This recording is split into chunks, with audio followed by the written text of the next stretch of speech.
In this module, we'll talk about the nature of bond which is formed between two carbohydrate monomers. So let's look at this. As we talked about in previous module, the glucose atom, when a glucose molecule, when it becomes a circular molecule, it can adapt two configurations, the alpha and the beta configuration. So when two glucose molecules in alpha configuration form a bond, they have a very different chemistry than when a bond is formed between a beta and an alpha glucose. For example, the starch or glycogen, a molecule which animals and plants use to store glucose molecule, it has glucose molecules linked in alpha configuration. Whereas cellulose, a material which is present in the wood, in this material, the glucose molecules are linked in beta bond. So let's look at this bond, how this forms. Let's look at this bond in more detail. Here we have on our screen alpha glucose molecule, and we have a beta glucose molecule in the upper portion of the slide. I'll point this out. This is alpha glucose molecule, and next to it is a beta glucose molecule.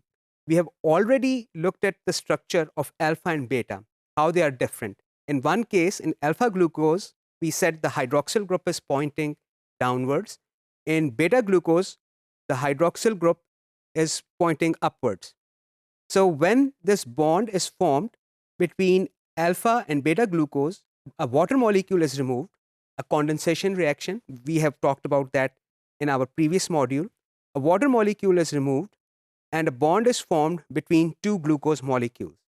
Now, the glucose molecule on the left up here, since this molecule was in alpha configuration when it formed the bond with the adjacent glucose molecule, this bond will be called alpha 1,4. It is called alpha 1,4 glycosidic linkage. Glycosidic linkage is basically the name of the bond between two carbohydrate molecules. Like we talked about when we were discussing protein molecules, we talked about the bond between two amino acid molecules is called a peptide bond.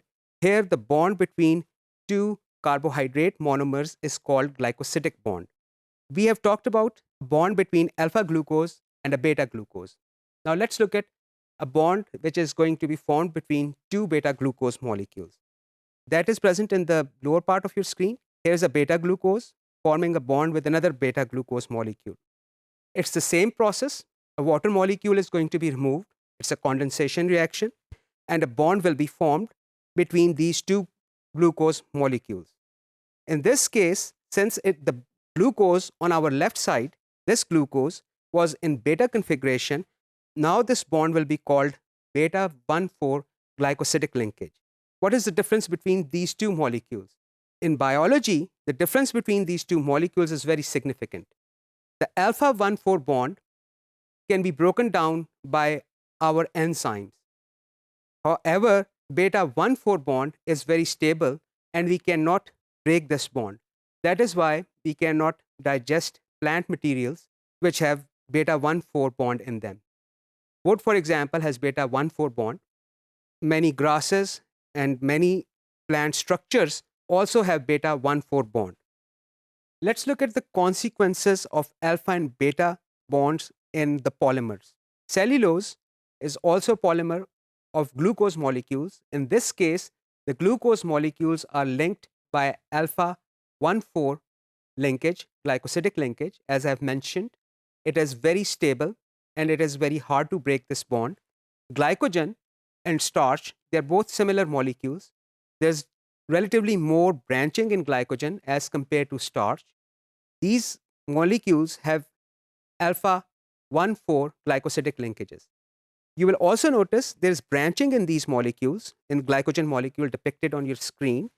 This branching is a result of alpha 1,6 bond. I will highlight that bond on the screen. Here's the alpha 1,6 bond. This allows this carbohydrate polymer to form branches and makes it more efficient to store energy. Now let's look at the graphic difference.